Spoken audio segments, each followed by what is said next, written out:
Good morning friend. आज का जो हम लोग जो वीडियो देख रहे हैं ये सेकंड नंबर का वीडियो है।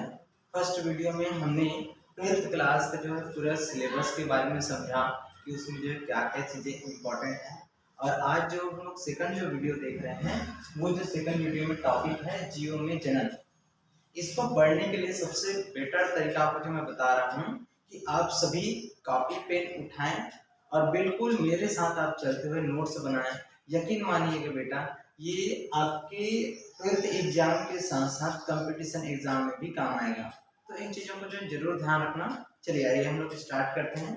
और स्टार्ट करने से पहले अगर आपको मेरा चैनल अच्छा लगे तो जरूर लाइक और सब्सक्राइब करें, और ना लगे तो उसके बारे में भी आप बताएं और क्या क्या सुधार करना है इसके बारे में भी बताइएगा। चलो स्टार्ट करते हैं हम लोग। तो हमारा जो टॉपिक है रिप्रोडक्शन इन ऑर्गेनिज्म। इस जो टॉपिक में हमारे पास कुछ महत्वपूर्ण जो वर्ड है, सबसे पहले हम उसी शब्दों को समझेंगे जिसका नाम है रिप्रोडक्शन। हिंदी में हम लोग कहते हैं प्रजनन, या इसी को हम लोग कहते हैं जनन या फिर फर्टिलाइजेशन कहते हैं। इसका मतलब हम लोग पहले सबसे पहले समझ लेते हैं कि जो जीव जो होते हैं दुनिया में जितने भी प्रकार के जो जीव हैं उसी समान नए जीव को उत्पन्न करना या नए प्रजातियों को उत्पन्न करना, इसको हम लोग कहते हैं प्रजनन कहते हैं। जैसा मैं कहूँ कि जो शेर है अपनी प्रजाति के बच्चों को जो है जन्म देती है, गाय अपने प्रजाति के बच्चों को जो है जन्म देती है, मनुष्य जो अपने प्रजाति को जो है जन्म देती है। तो ये जो है इसी को हम लोग कहते हैं रिप्रोडक्शन कहते हैं। अब ये दूसरा चीज हमारे पास समझने लायक चीज है कि आखिर इसकी नीड क्यों है, आवश्यकता क्यों है।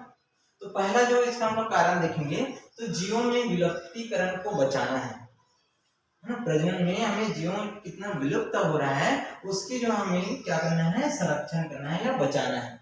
सेकंड देखिएगा, निरंतरता बनाए रखने के लिए जो जीव जो उत्पन्न हो रहा है वो जीवन पर्यंत जो है आगे चले, इसके लिए हम लोग निरंतरता बनाए रखना है। तीसरा है स्थानांतरण एवं विभिन्नता। स्थानांतरण का मतलब ये है कि जीवों में अनुवांशिक जो पदार्थ होते हैं वो एक पीढ़ी से दूसरी पीढ़ी में स्थानांतरित होते जाते हैं, और साथ ही साथ प्रजनन के कारण उसमें विभिन्नताएं आती हैं, उनमें वेरिएशंस आते हैं। तो ये कुछ महत्वपूर्ण आवश्यकताएं हैं जो कि प्रजनन में आवश्यक है।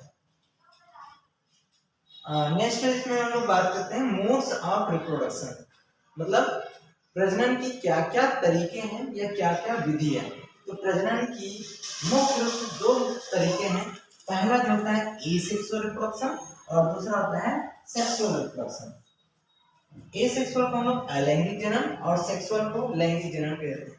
यहाँ पर आपको ध्यान ये रखना है कि मैंने मैक्सिमम जो वर्ड है इंग्लिश में भी उपयोग किया है और हिंदी में यूज किया है। साइंस सब्जेक्ट ही ऐसा है कि जिसमें अगर आप इंग्लिश को पढ़ें तो आपके लिए ज़्यादा सुविधा होती है वर्डों को जो है खासकर से, और बाकी तो हम लोग साथ में हिंदी वर्ड यूज़ करेंगे ही करेंगे, लेकिन इंग्लिश वर्ड आप जरूर यूज़ करें क्योंकि ये आगे जैसे आप 12वीं के बाद जाएंगे कॉलेज लेवल पर तो आपको इसकी जो है जरूर जरूरत पड़ेगी। तो बेटर है आप अभी से हैबिट बनाइएगा। तो हम लोग समझते हैं एसेक्सुअल रिप्रोडक्शन, इसको हम लोग कहते हैं अलैंगिक जनन। तो अलैंगिक जनन जो है होता क्या चीज है इसको हम लोग समझते हैं। तो ऐसे है ना, इसी को हम लोग कहते हैं एसेक्सुअल रिप्रोडक्शन, जिसमें जो है जनन की जो है जरूरत नहीं पड़ती है ना। अलैंगिक मतलब है ना, लिंगों का उपयोग नहीं होता है। अब इसकी क्या क्या विशेषताएं हैं या इसी को आप परिभाषाओं के रूप में भी आप परिवर्तित कर सकते हैं। जैसे कि पहला जो वर्ड मैंने लिखा है मोनोपेरेंटल। मोनोपेरेंटल मतलब एक जनकी, एक जनकी मतलब है ना, यह एक ऐसा जनन है जिसमें केवल एक जनन की आवश्यकता पड़ती है ना। मतलब एक ही जनक जो है वो क्या करता है, पार्टिसिपेट करेगा और अपने समान नए जीवों को जो है उत्पन्न करेगा। दूसरा होता है सोमैटिक सेल या बॉडी, मतलब कायिक कोशिका की जो है जरूरत पड़ती है। अब कायिक कोशिका क्या होती है, हमारे शरीर में जो जनन कोशिकाओं को छोड़कर या अन्य जीवों में जनन कोशिकाओं को छोड़कर जो कोशिकाएं भाग लेती है उसे जनन कोशिकाएं कहते हैं। जैसे कि हम लोग कुछ उदाहरण देखें, शरीर का खंड की बात करें या कलिका की बात करें है ना, या फिर कोई भी कोशिका पार्ट की बात करें तो ये इसके अंतर्गत जो है आती है। उसके बाद थर्ड पॉइंट है नो गैमेट फॉर्मेशन।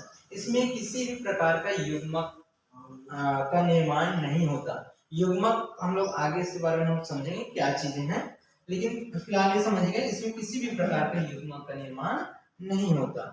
नेक्स्ट है ओनली माइटोसिस और मियोसिस, है ना, मतलब इसमें या तो असूत्री विभाजन और समसूत्री विभाजन होता है, और मतलब ये है कि एक जो कोशिका है स्वयं विभाजित होकर अपने समान दो नई कोशिकाओं का निर्माण कर लेता है, या तो असूत्री विभाजन या समसूत्री, मतलब इसमें गुणसूत्रों का सही तरह से विनिमय नहीं होता, तो इसको हम लोग कहते हैं एसेक्सुअल रिप्रोडक्शन। नेक्स्ट आगे की ओर हम चलते हैं। बिना निषेचन के संतान जो कि जनक के समान, है ना, मतलब जो एसेक्सुअल रिप्रोडक्शन में क्या होता है, फर्टिलाइजेशन की प्रोसेस नहीं होता है, तो इस प्रकार जो उत्पन्न जो संतानों को हम लोग कहते हैं क्लोन कहते हैं। क्लोन का मतलब है हूबहू कॉपी प्राप्त करना, है ना, तो इसके लिए क्या जरूरी है, जो हूबहू कॉपी जो प्राप्त करना है इसको हम लोग क्लोन कहते हैं, है ना। क्लोन जो है उसी प्रकार के उत्पन्न जीवों का समूह है, और हर एक क्लोन को हम लोग क्या कहते हैं, रीमेक के नाम से जानते हैं। नेक्स्ट पॉइंट है आनुवंशिक विभिन्नताएं नहीं। जो अलैंगिक जनन में चूंकि निषेचन की प्रक्रिया नहीं हुई है, तो इसमें आनुवंशिक विभिन्नताएं नहीं पाई जाती। तो अगर आनुवंशिक विभिन्नताएं नहीं है तो साथ ही साथ इसमें विकास में भी सहायक नहीं रहेगा। ठीक है, ये इतनी बातें आपको समझ में आ गया होगा। तो हम लोग साथ में इसका उदाहरण देखते हैं, जैसे निम्न वर्गीय एवं कुछ उच्च वर्गीय पौधे। कुछ उदाहरण की बात करें तो हम, है ना, हमें पता है कुछ शैवाल, ब्रायोफाइटा, टेरिडोफाइटा, है ना, ये इसके अंतर्गत जो है पौधे जो है आते हैं। और साथ ही साथ उच्च वर्गीय पौधे जैसे कि शकरकंद, शलजम, ओनियन, इन सभी में जो है अलैंगिक जनन देखने को मिलता है। उसके बाद है कुछ निम्न वर्गीय जंतु, जैसे कि हम लोग अमीबा की बात करते हैं, पैरामीशियम की बात करते हैं, कुछ स्पंज है, इन सभी में क्या पाया जाता है, अलैंगिक जनन जो है पाया जाता है।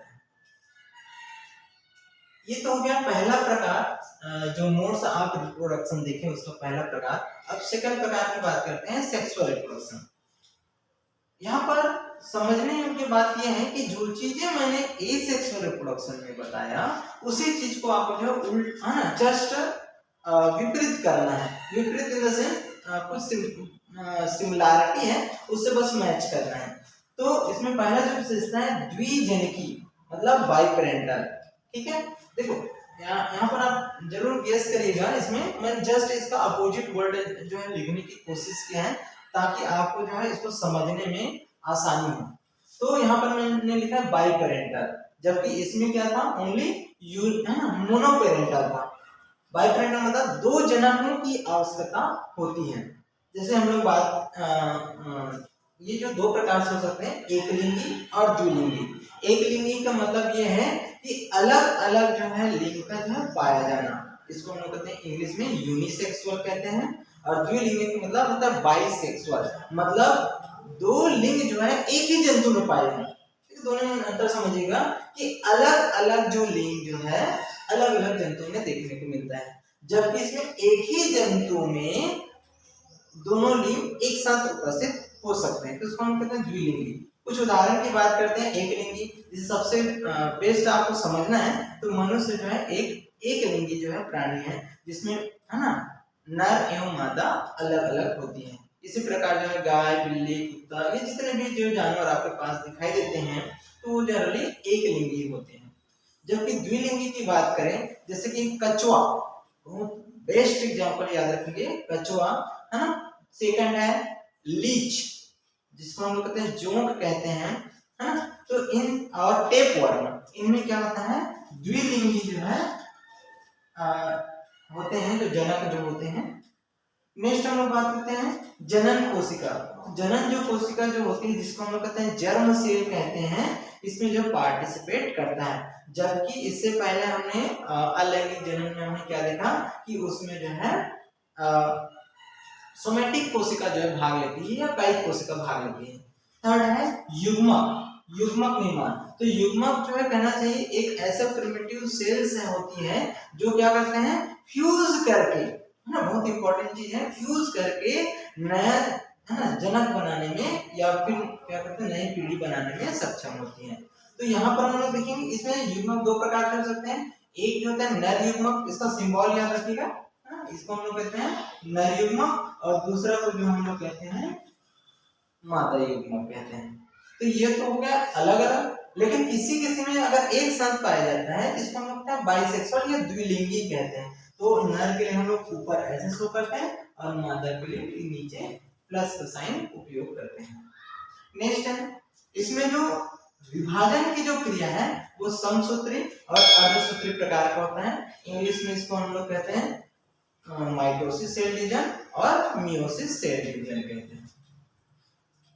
उसके बाद है निषेचन। निषेचन की जो प्रक्रिया, तो निषेचन क्या चीज है, जो हमने देखा यहाँ पर मेल गेमिट, युग्मक मतलब था गेमिट, तो मेल गेमिट और फीमेल गेमिट आपस में जो फ्यूज कर रहे हैं, इसी क्रिया विधि को हम लोग क्या कहते हैं, निषेचन कहते हैं। और चूंकि निषेचन की क्रिया हो रही है तो इसमें जो विभिन्नता होगी और विभिन्नता के साथ साथ उसमें विकास भी होगा। तो इसको उदाहरण हम लोग देख लेते हैं। इसके उदाहरण में विकसित जो पौधे होते हैं उसमें सेक्सुअल रिप्रोडक्शन जो पाए जाते हैं, और जंतु, तो हमारे पास जब हम लोग फाइलम पढ़ेंगे 11th क्लास में आपने पढ़ा भी होगा कि प्लेटीहेल्मिinthes है ना, प्लेटीहेल्मिinthes से लेकर कार्डिटा तक जितने भी जंतु हैं सभी में सेक्सुअल रिप्रोडक्शन देखने को मिलता है। तो देखिए ये आपको जो है हमने आज जो देखा सेक्सुअल रिप्रोडक्शन और एसेक्सुअल रिप्रोडक्शन के बारे में मेजर बात किया। इसमें अब समझते हैं थोड़ा सा कि प्रश्न आते कैसे। तो प्रश्न जो है इसमें दो तरह से बन सकता है। पहला क्वेश्चन बन सकता है कि एसेक्सुअल रिप्रोडक्शन और सेक्सुअल रिप्रोडक्शन क्या होते हैं समझाइए, और दूसरा क्वेश्चन ये बनता है कि एसेक्सुअल रिप्रोडक्शन और सेक्सुअल रिप्रोडक्शन में अंतर लिखिए। तो ये आज के लिए हमारा वीडियो जो है इतना ही था। आपको कैसा लगा बिल्कुल कमेंट करके बताइए, और इसे लाइक और शेयर करें, और आने वाले वीडियो के लिए मेरे चैनल को सब्सक्राइब करें। Thank you.